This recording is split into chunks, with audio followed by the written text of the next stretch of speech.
Hey guys, this is Jenny, the garden designer. Today we are checking out Behind the Seeds, which is a 1-hour backstage tour of Epcot's greenhouses and fish farms. It's located in the Land Pavilion, and if you're into gardening, natural sciences, agriculture, or aquaculture, this walking tour is totally for you. Not many people are aware of this hidden gem, or even know that Disney uses this space to grow some of their own food for their restaurants. Yep, that open-faced sandwich you picked up walking around Epcot Food and Wine might be garnished with microgreens from the greenhouses at the Land Pavilion. Behind the Seeds is available year-round. However, you do need to book online in advance. At the time of this recording, tickets are only $35 per person. This doesn't include theme park admission. You still need a normal theme park ticket to get into Epcot. There are people of all ages and backgrounds on the tour, so you don't feel out of place. Come solo or bring a friend. They do a great job of customizing the tour based on the group, and the guide was phenomenal. The tour starts with a brief lesson in integrated pest management. Instead of spraying chemicals to get rid of pests, Epcot releases beneficial insects, such as ladybugs, onto the affected plants. These beneficial insects eat the quote-unquote bad bugs, therefore reducing the need for pesticides. You also learn about maximizing space by growing vertically with hydroponics. Greens such as lettuce and spinach, berries, and even tomatoes can be grown without soil.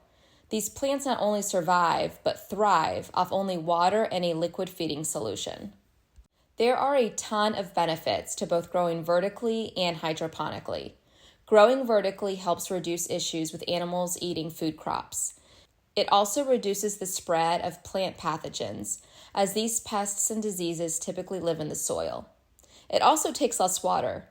I know that might be difficult to believe, but it's a very efficient system.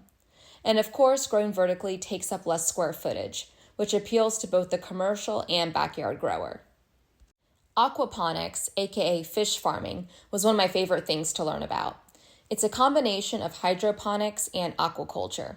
Instead of planting in the ground, you grow crops literally right above a fish tank. I didn't get any good images of this, but there are tanks of tilapia and catfish on display for you to see during the tour. The fish waste or poop feeds the plants, and the plants help keep the water clean for the fish. This symbiotic relationship is really neat. Aeroponics is another form of dirt-free farming. It's similar to hydroponics, but instead of feeding the plants with a stream of water, their roots dangle free in the air and are sprayed with a water-nutrient mixture. Epcot actually works with NASA to develop new ways of growing food aeroponically. This type of technology could possibly be used for space missions, which is pretty cool to think about. Aside from NASA, Epcot also works with the U.S. Department of Agriculture. We were able to take a peek into the biotechnology lab for crop improvement. The lab is co-sponsored by the USDA, and it's where cast members work on growing plants from tissue cultures. I'm sure Epcot is a great resource to them when it comes to testing new plant varieties and learning how to control pest and disease issues. Now, not all of the plants here are grown in a soilless medium. Some plants need soil, such as root vegetables and other plants like zucchini and gourds, which take up a ton of space. They like to spread out, so planting in the ground just makes more sense. We learned about a variety of different spices as well, and the plants they come from, many of which were on display here. Vanilla comes from the vanilla orchid, and it's one of the most sought-after spices for cultivation in the world. They also had some ornamental plants and flowers such as roses. I'm not sure exactly why Disney had them in their greenhouses. It may have just been for decorative purposes. They are very beautiful. But as you might know, flowers attract butterflies and bees, which help pollinate food crops, therefore increasing crop yields. So if I was a betting man, I'd say it probably had something to do with that too.